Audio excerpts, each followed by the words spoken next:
A primeira pergunta de hoje é NQI Mulher. Ou melhor, a primeira pergunta é do Erinaldo, da Igreja Metodista Renovada. O Erinaldo aqui faz um relato para o pastor. O vizinho dele, crente, foi aconselhado pelo seu médico a fazer exercícios, a fazer academia e também a fazer uma dieta. Mas o pastor deste vizinho, do Erinaldo, disse que isso não é de Deus e o expulsou da igreja. Aí o Erinaldo pergunta: o que dizer, pastor, de uma situação assim? Bom, eu entendo que essa recomendação médica tem a ver apenas com a saúde da pessoa que foi procurar médico, dessa pessoa crente.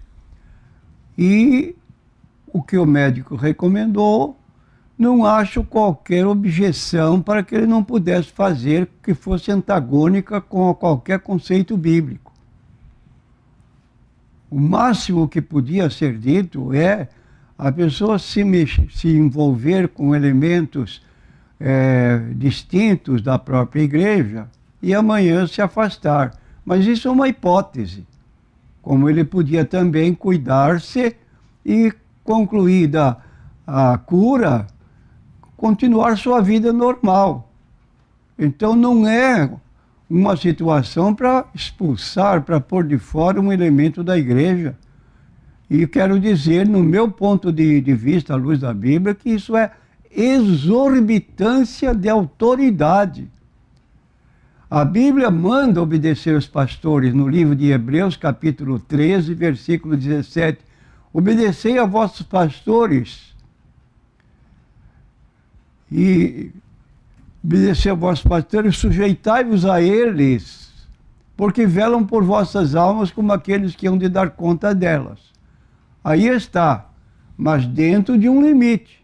Não entrarmos em problemas, por exemplo, de saúde de uma pessoa e querer a fazer diferente do que o médico havia recomendado, se não há qualquer incompatibilidade. Então, eu quero dizer ao Erinaldo que me parece, à primeira vista aqui, que o pastor exorbitou da sua condição. Ele tem autoridade? Tem. É dada por Deus? É. Limitada. E não entrar em pormenores que não cabe aí uma posição que não está feita a ele. A próxima pergunta é da ouvinte Camila. Ela se identificou aqui sendo da Assembleia de Deus aqui de Santos, Ministério de Santos. Ela diz assim: pastor, no céu vamos reconhecer uns aos outros? Quero dizer à nossa consulente, sem dúvida, vamos nos reconhecer uns aos outros.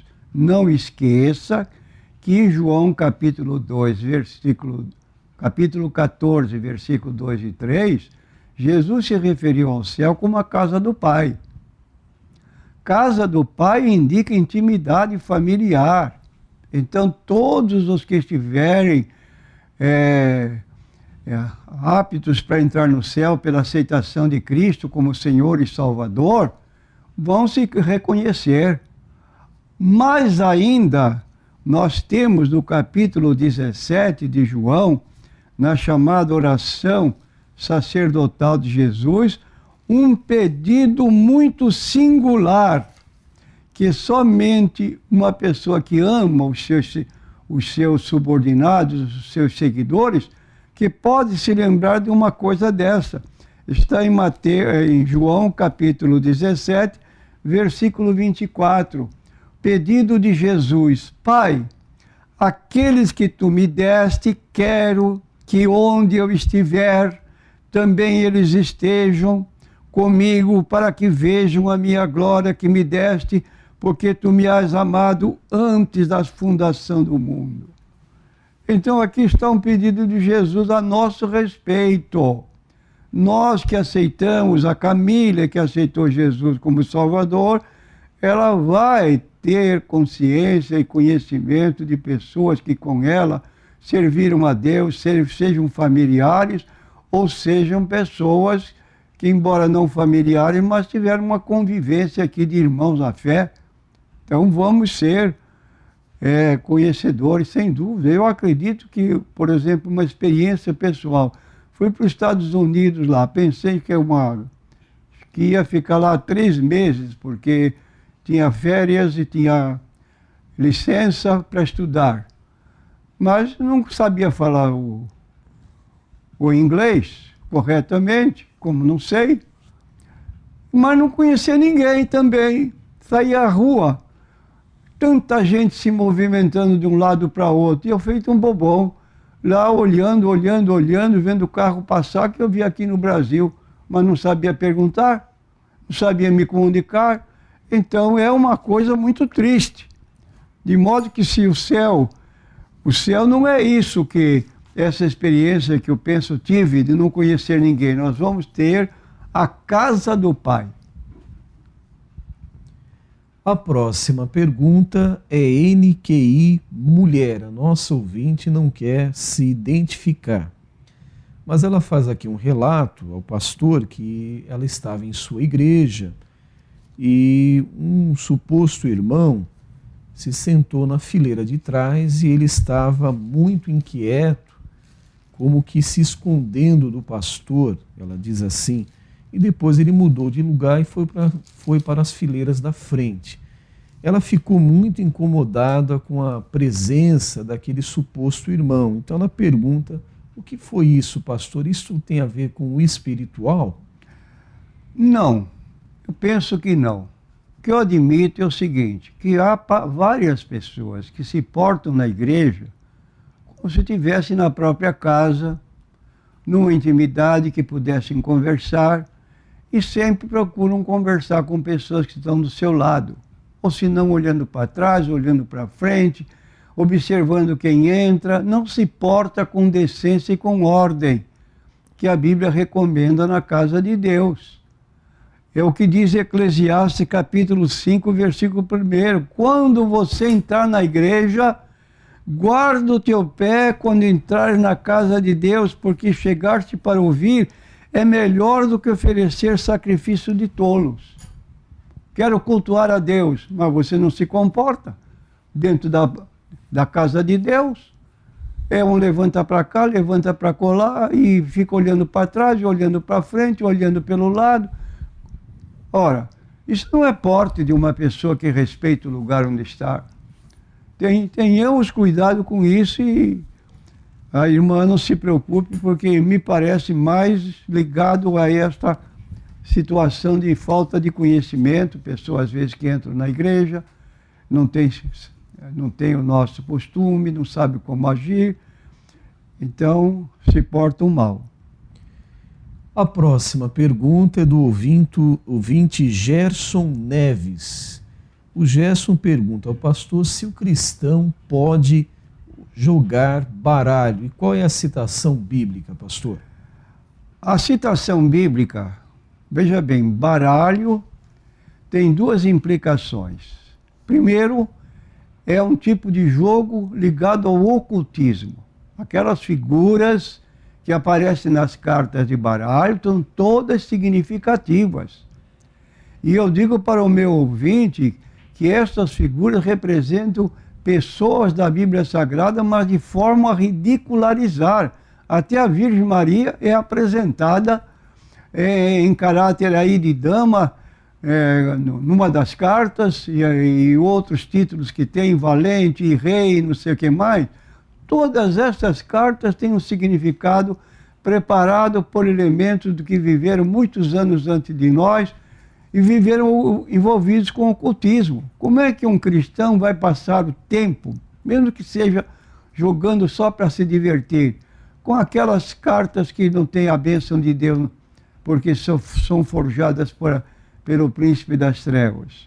Então, mormente a ligação com problemas ligados ao ocultismo, que são problemas satânicos, é que o cristão deve primar por não ter esse divertimento, não admitir que seja amanhã uma pessoa ligada, viciada, como se diz na gíria aí, para jogar cartas. A base bíblica está aqui no livro de Deuteronômio 18, versículo 10 a 12, quando diz que Deus abomina as seguintes coisas: entre ti não se achará quem faça passar pelo fogo seu filho e sua filha, nem adivinhador.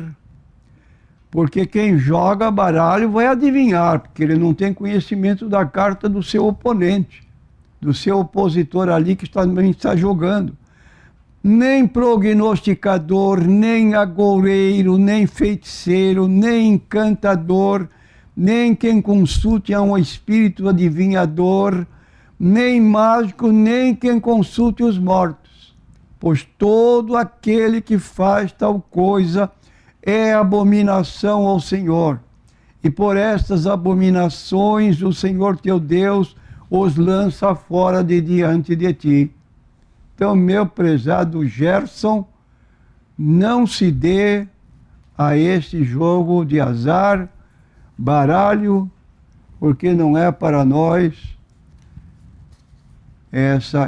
esse divertimento.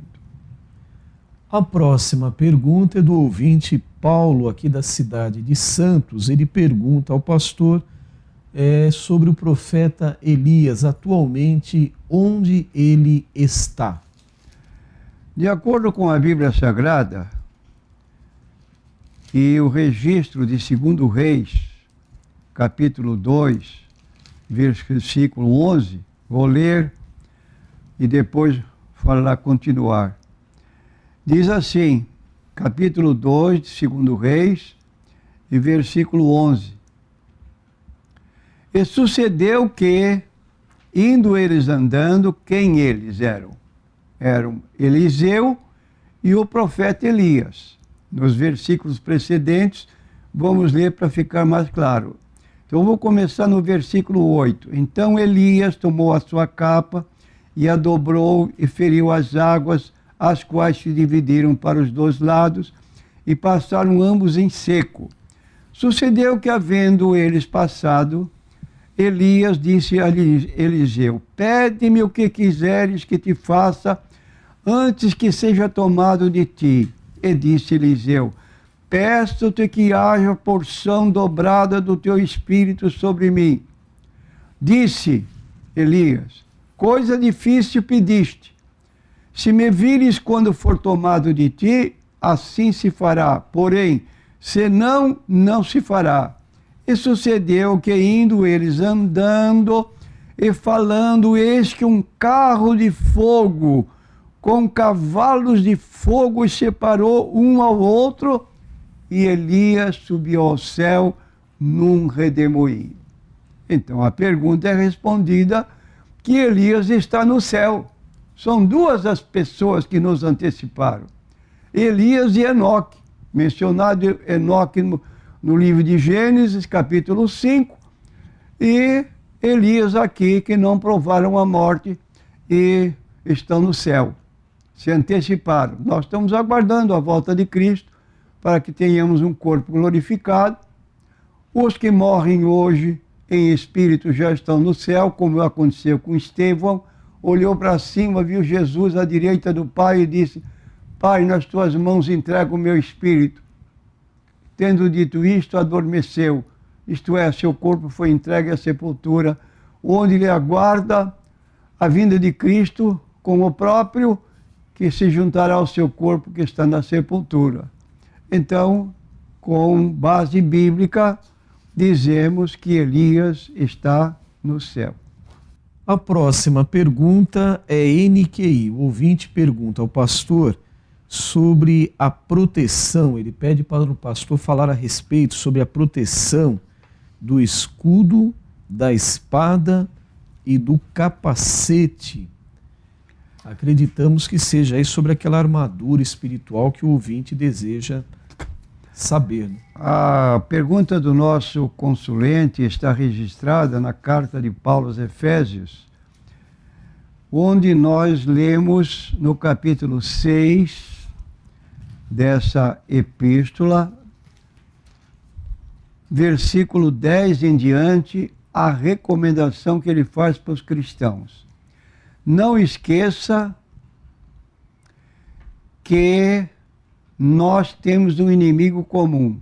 Diz o apóstolo Paulo, não temos que lutar contra a carne e o sangue, mas contra as hostes espirituais da maldade nos lugares celestiais. Então o cristão não tem uma luta física visível, é uma luta espiritual. E o apóstolo Paulo então declara que devemos estar armados, preparados como se fôssemos para uma batalha no sentido literal, e ele está empregando títulos de armas de ataque e de defesa dos tempos dele. Hoje não tem mais isso. Uma pessoa, um exército com um escudo para lutar contra o inimigo, para ter o seu meio de defesa. Hoje tem carros, tanques, hoje tem balas que furam aço.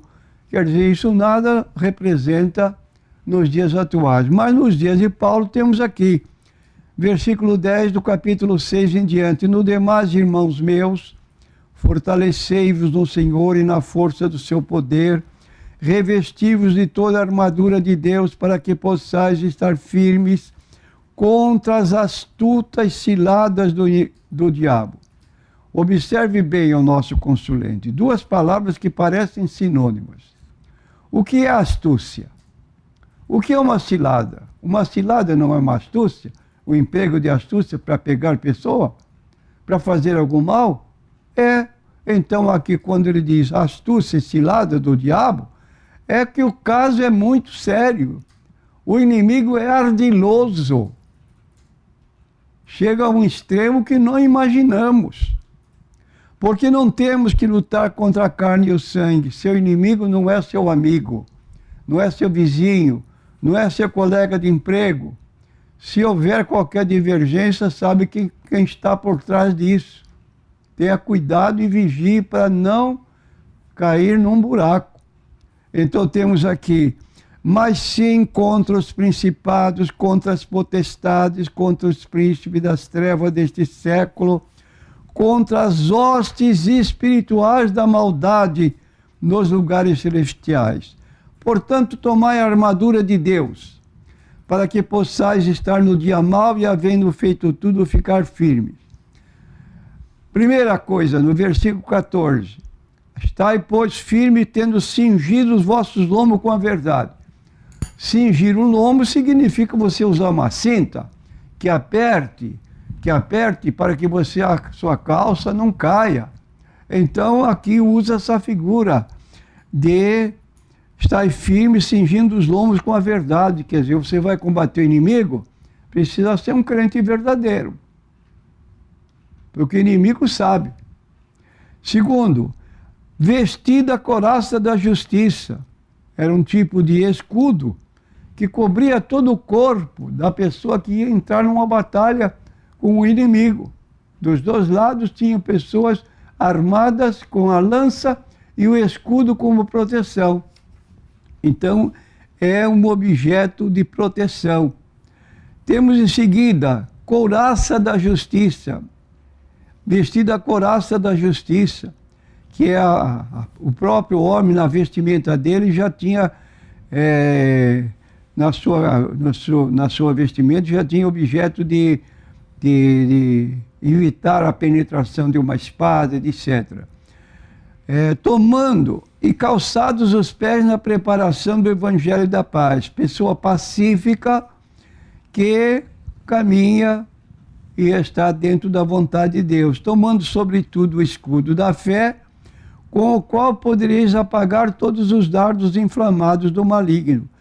Esse aqui, escudo da fé para apagar os dardos inflamados do maligno, é o cuidado que devemos ter com a nossa mente. O apóstolo Paulo faz muita afirmação a respeito do problema da mente. Nós somos aquilo que pensamos. E se nós estivermos com a nossa mente carregada com a palavra de Deus, não vamos dar margem a projetos, a planos diabólicos que amanhã podem nos levar à queda. Então, Paulo declara sobre tudo que se deve guardar, guarda o teu coração, guarda a tua mente, que é uma recomendação para evitarmos o problema de sermos atacados na nossa mente. E depois mais, tomai também o capacete da salvação, a espada do Espírito, que é a Bíblia Sagrada, que é um objeto de ataque, ou seja, você sempre deve estar pronto, aparelhado com a palavra de Deus. Se não tiver nas mãos, tenha na sua mente, como o Salmo 1, e você faça a sua defesa com citação da Bíblia Sagrada, se opondo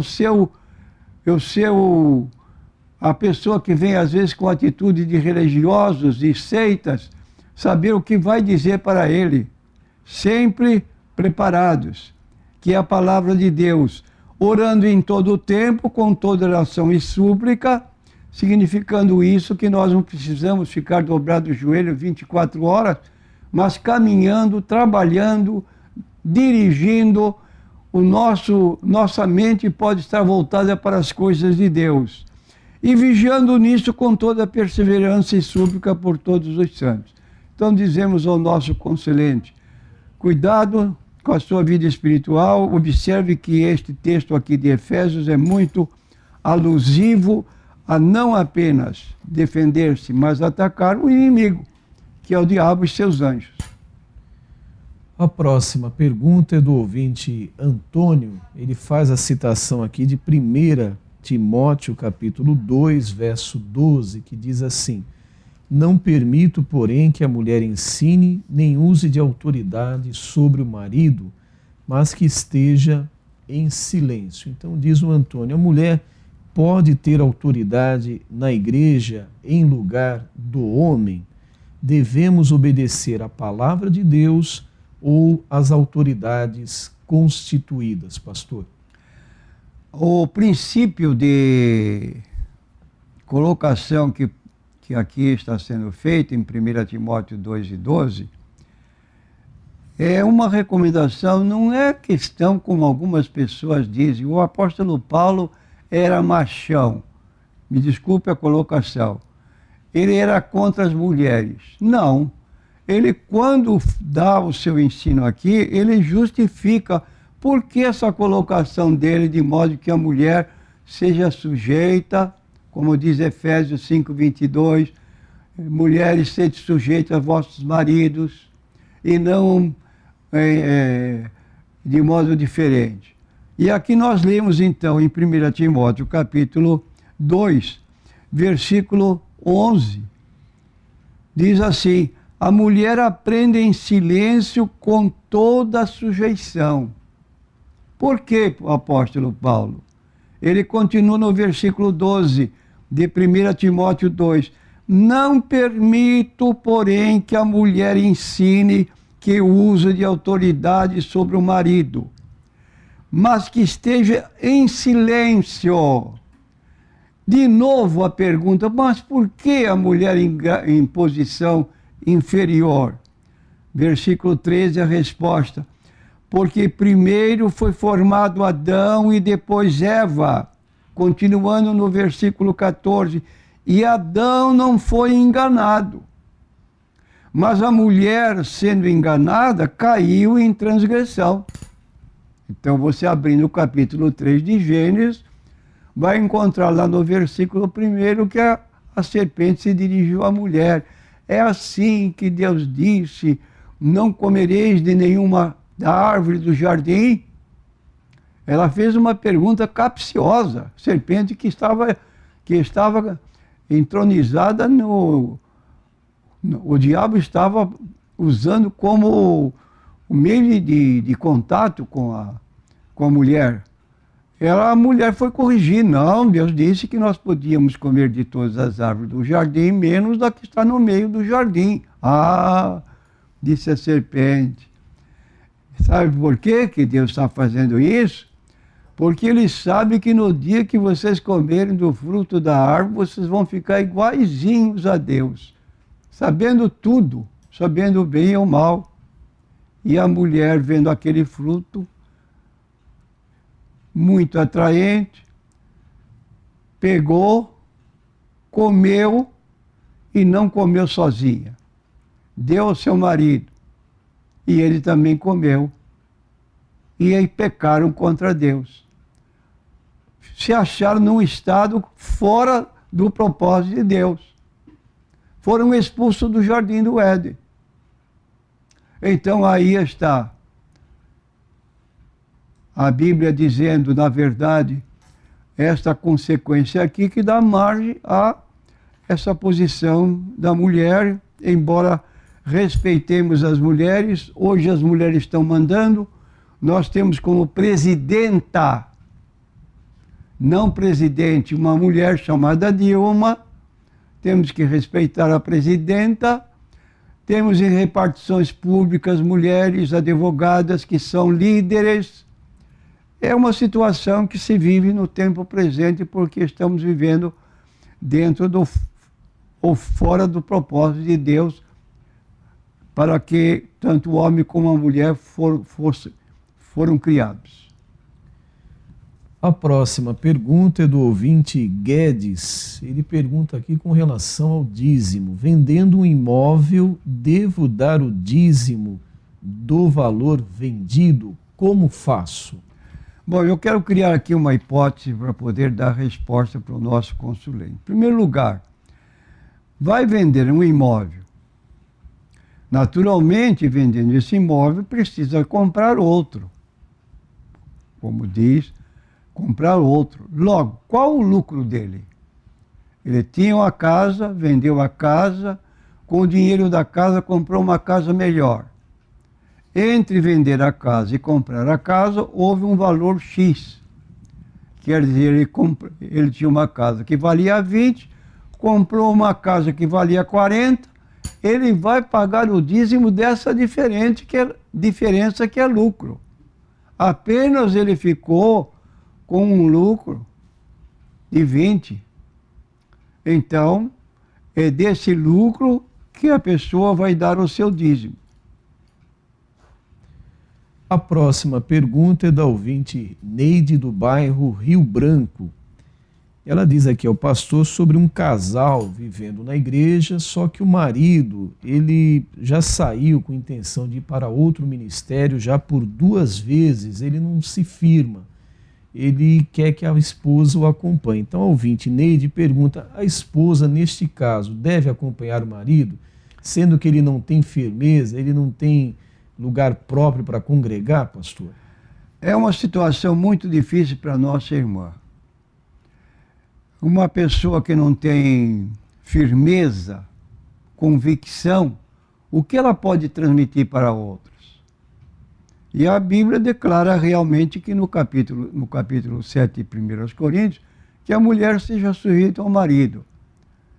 Quem tem marido, mulher que tem marido descrente, que me parece esse aqui, não tem parada, não sei porquê, mas não é uma atitude que dê margem a uma pessoa sadia, intelectualmente falando, acompanhar. Porque está numa igreja hoje, está noutra amanhã, e depois uma terceira, e a mulher do lado, porque ele não tem convicção, é preciso orar a Deus, irmão, para dar um jeito para que seu marido se converse com alguém que ele possa confiar, que lhe explique a palavra de Deus para parar com essas andanças. A próxima pergunta é da NQI Mulher. A nossa ouvinte não quer se identificar, mas fez 2 perguntas ao pastor. A primeira, onde está escrito, aqui na Bíblia, essa frase, levanta, come, pois tua jornada será longa. E depois a segunda pergunta é se Satanás ele é onipotente, onipresente e onisciente. São as 2 perguntas da NQI Mulher. Eu quero dizer à nossa consulente que não quero saber onde fica este come e bebe, porque a tua jornada está no livro de 1 Reis, capítulo 19, versículo 7. É uma situação que se deu com Elias que eu vou passar a ler. E o anjo do Senhor tornou 2ª vez e o tocou e disse, levanta-te e come, porque te será muito longo o caminho. Então aqui nós conhecemos historicamente que a rainha Jezabel estava perseguindo Elias como profeta de Deus e ela ameaçou de morte. Ameaçou de morte. E Elias fugiu.